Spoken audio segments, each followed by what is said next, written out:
Hello guys, welcome back to Target Psychology. We are back with our next lecture on logical reasoning, and in today's lecture we will be talking about first the square of opposition. Then we will talk about different type of fallacies that are that we individuals are commonly prone to, and after that we will be talking about the meaning of terms like connotation and denotations. And if we have time left, then we will also talk about inductive and deductive reasoning, just in brief overview, because that's what you require basically for from this particular portion. And the maximum number of questions that you can expect is from like the Venn diagram type of questions that you need to solve. Like there will be two propositions given to you, one conclusion given to you, or maybe three propositions given to you, and you have to find out the conclusion. So in such question you can use the Venn diagrams, the diagrams I told you about yesterday. And please, this is one request to you guys, that whenever you solve any question of categorical syllogism, don't go by hit and trial method. Please do not. Although it do require a little bit of like time, the Venn diagram and everything, but they ensure you the correct answer. So please follow just the Venn diagram method in order to solve that questions. Anyways, let's begin. And also, to be very honest about one fact, that from the square of opposition, the fallacies and everything, you are not going to get any sort of practical questions, but you will get theoretical questions only. So just remember the terms in square of opposition. Just remember when one proposition is true, what can be false or what can be valid and invalid.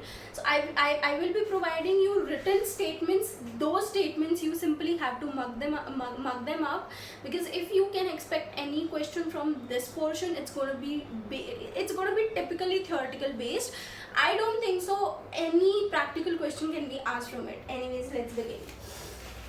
So what is square of opposition? So square of opposition is basically when the categorical proposition have the same subject and predicate terms, but the subject and predicate terms differ in terms of quality and quantity. This difference is known as opposition. That is, for example, let's take an example. No dog are lemon, all dogs are lemon. So these are two premises, but both the premises have same subject term, same predicate term, right? No dogs are lemons. This is the subject, this is the predicate. All dogs are lemons. This is the subject, this is the predicate. So we see in both of the propositions, the subject and the predicate term are same. So such a scenario in which the subject and predicate terms are same, but they do vary in terms of either in terms of quality or in terms of quantity. Here they are varying in terms of quality. That is, one is an affirmative one and another one is a negative one. So such situations are known as opposition, and these oppositions have certain terms, certain rules with which you can solve them. So I'll just draw the square of opposition, and then you can see that how the situation occurs. So basically there are four terms: contradictory, contrary, sub-contrary and subalternation. So these are four components of square of opposition, and the square of opposition looks something like this. For example, this is A, which is a universal affirmative. Here we have I, which is a particular affirmative. Here we have E, which is a negative universal. And here we have O, which is a particular negative. So one thing is clear,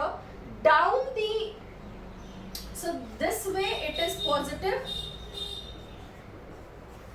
this way it is negative in terms of quality. This side it's universal, and this side it's particular in terms of quantity. Now what is contradiction? So contradiction will be contradictory opposition is the relationship between two propositions having the same subject but differing in both quality and quantity. Now what will be those four propositions, four things which will be differing in terms of quantity and quality? So A will be a contradictory to O, will be a contradictory to E, right? Because I is a particular type, E is a universal type. Similarly, A is universal type and O is particular type. Right? So this will be contradictory type of relation.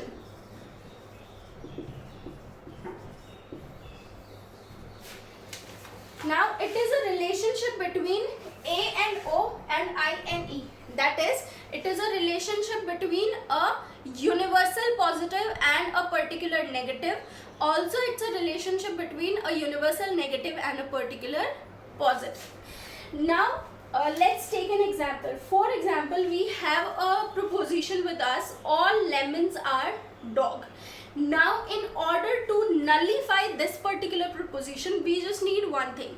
That is, if somebody says that even one dog is lemon, so this particular proposition given, that is all dogs are lemon, will simply nullify. That is, mere the presence of one of these particulars actually nullify the universals. So that's what contradictory type of relationship is in square of opposition.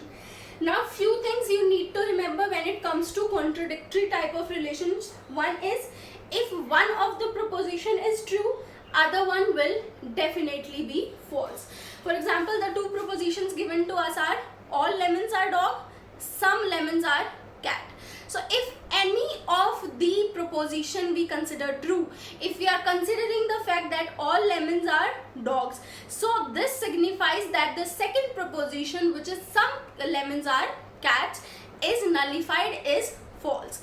So this is one first rule, that is, if one is true, the other one will definitely be false.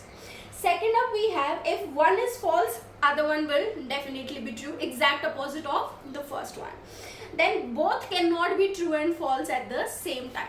That is, A and O type of propositions cannot be true at the same times. If one is true, other has to have be false. Then it can be universal or particular, because both the particular types and the universal type of propositions are involved. So these are some of the rules about contradictory type of oppositions. So you just need to mug them up. The notes I will be providing you, it's all written in there, so just mug them up, just please, because questions are going to come from this, and this thing is a little bit difficult to understand. So go through the notes again and again and again. Let's move to the second one. So the second type of relationship we have is the contrary type of relationship. Now, contrary type of relationship exists between two propositions when both have universal quantity, but one affirms and the other one denies. So what are two universal properties we have? Universal quantities we have A here and E here. So this means the type of relationship existing between A and E will be a contrary type of relationship. That is, both are universal quantities, but one is affirming the thing and another one is rejecting the thing, nullifying the thing.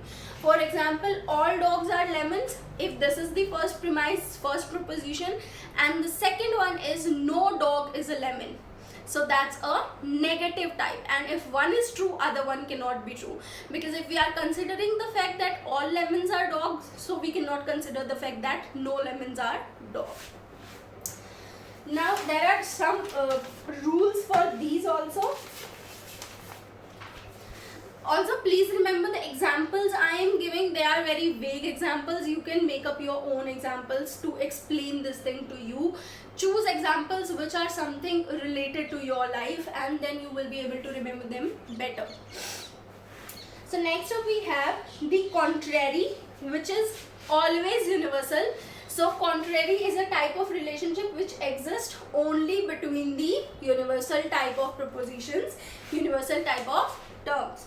Now both the statements cannot be true at the same time. Obviously, if one statement is a negative statement, another one is a positive statement, so negative and positive cannot exist together. So if one is true, another one has to be false, and if one is false, then the other one will definitely be doubtful. That is, if one of the statements is false, we cannot say that the other one will be true, but we have to consider the fact that the other one is actually doubtful. So remember one thing, if one is true, another one has to be false, and if one is false, another one will be doubtful, not true. So remember these names, these rules, sorry. Now next up we have the sub-contrary type. Now sub-contrary relationship between two particular propositions having the same subject and predicate but differing in quality is sub-contrary opposition. Now sub-contrary will exist between the particulars.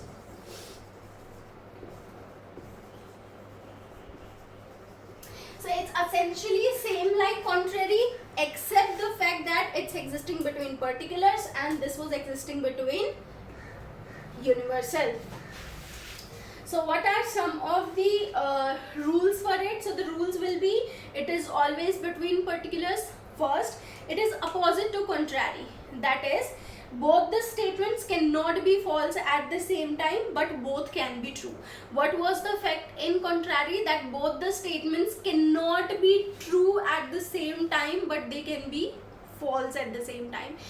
Whereas in sub-contrary, both the statements cannot be false at the same time, but they can be true at the same time. For example, some dogs are lemons, some dogs are not lemons. So obviously, if some of the dogs are lemons, so there is a particular quantity of dogs which is left, which is actually not lemon. So both the statements although cannot be false at the same time, but they can be true at the same time. The next is, if one is false, then the other one will definitely be true, and if one is true, another one will be doubtful. So it's essentially exact opposite of what contrary was.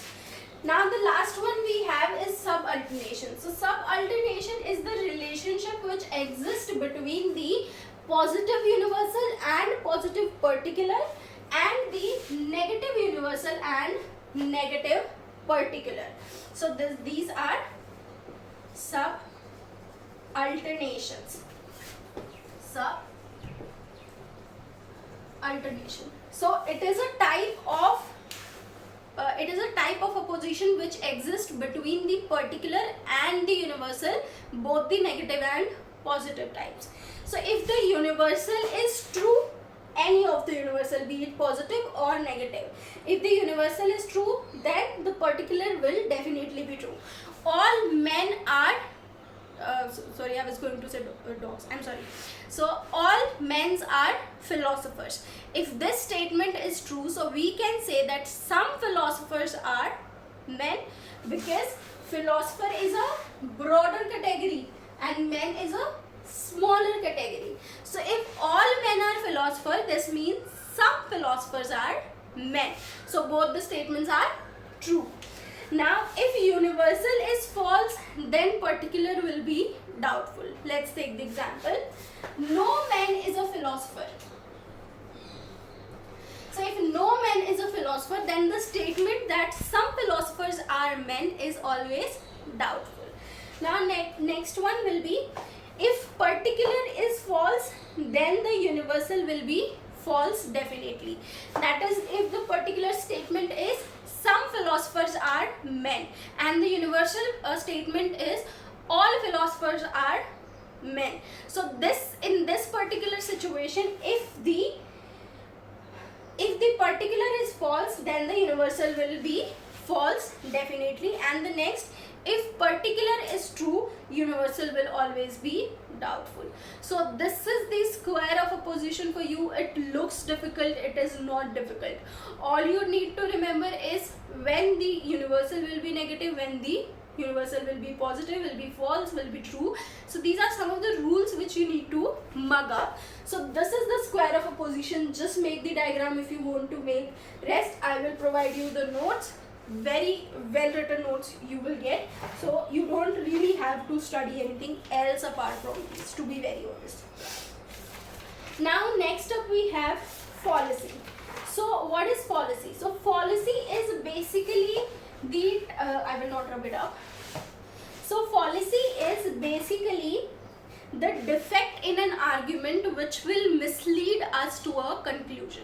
That is, the way the argument is written, the way the argument is presented to you is somewhat difficult, it is somewhat defective, and because of that defect you are not able to reach to the required conclusion. So it can be both intentional or unintentional. When it is intentional, that is, you choose a different type of conclusion because somebody else chose it too. So in such situation it is known as sophism. So sophism is the term used for intentional fallacy. Now generally fallacy is of two types. One is the formal fallacy and another one is the informal fallacy. Now informal and formal here does not mean professional and personal. No, here the formal means that the way argument is written, the form of argument is defected, and thus you reach the defected conclusion, you reach the wrong conclusion. So the question is whether the argument is correct or incorrect, or valid and invalid. Now formal fallacy can take up four forms. Four forms will be: first, when the argument is true and valid. So in case of argument which is true and valid, the example can be: all men are mortal, Socrates is a man, thereby Socrates is a mortal. So here both the form of argument is correct and it's valid also. In second situation, when the form is false but the argument is valid. For example, all men are green. Now this form is wrong because we know no man is green actually. So that's a formal fallacy here, that's a formal deficit here. So all men are green and Socrates is a man, Socrates is green. So the conclusion is valid but the form is incorrect. Now third type will be when the form is false and the conclusion is invalid. For example, some men are green, again men are not green, and Socrates is a man, so Socrates is green. Now remember, it's written like some men are green and Socrates is a man. So maybe the chance is that Socrates is that man which are not green, right? So we cannot conclude that Socrates is green. Now fourth type will be which is true but invalid, that is the form is correct but the conclusion is invalid. For example, some men are mortal, which is a correct form.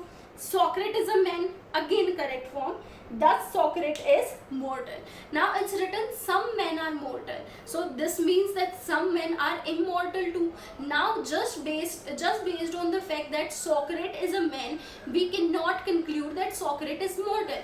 Maybe Socrates belongs to the category of men which are immortal. So these are four type of formal fallacies. Just go through them, just revise them, try to make up your own examples, try to remember it that way. Now next up we have informal fallacies. Now informal fallacies are because of unclear expression of argument. That is, there are some words which carry more than one meaning, and the type of meaning you take up varies from the actual meaning that was conveyed to you. So there are two basic types, equivocation and amphipology, or say semantic or syntactic. So equivocation is when one word have more than one distinguishable meaning and the two premises presented to you actually carry two different meanings of the word. For example, logic teaches you how to argue. So here the meaning of argue is the process of presenting an argument. The second premise is people argue entirely too much. So here the meaning of argue is a angry stand that people usually take. And the conclusion, therefore we don't need to teach people logic, is essentially incorrect because the word argue was carrying two different meanings in both the premises, and thus we cannot make a conclusion on the basis of that. Now next is amphipology or semantic or syntactic type. So it is a fallacy which occur when a word, phrase or grammatical construction is used which can be understood in more than one way. For example, if there is a sentence given to you, lots for sale. So lots, the word lots has two meanings. One meaning is that there are a lot of stuff to be sold out, and the second meaning of lot is basically maybe there's a plot out there which is available for sale. So the way the another person will understand the meaning will completely differ from how you wanted to convey it. Another example can be Rishi calls her mother when she is alone. So you cannot really predict who's alone, whether Rishi is alone or her mother is alone and that's why Rishi is calling her, or whether Rishi is alone and she's not feeling well, that's why she's calling her mother. So there is no clear conclusion you can make out of such situations. Now next up we have connotations and denotations. So connotations and denotations I'm going to explain you in very simple term, in just the clear definition, meaning, and rest you can just read the theory. See, connotation is basically when the meaning of word is actually decided by the emotional aspect it carries. For example, somebody says that I am feeling blue today. So blue is actually a color. So the definition, the literal dictionary definition of a word, dictionary meaning of a word will be its denotation. That is something which do not actually have any emotional aspect attached to it. But if a word has emotional aspect attached to it, then it will be called as connotation. So we were taking the example of I am feeling blue today. So here the meaning of blue will be, that is I am feeling gloomy today, I am feeling sad today. Another example, the difference between home and house. House is a particular place made with bricks and everything, which in which usually nobody lives, whereas home has an emotional meaning.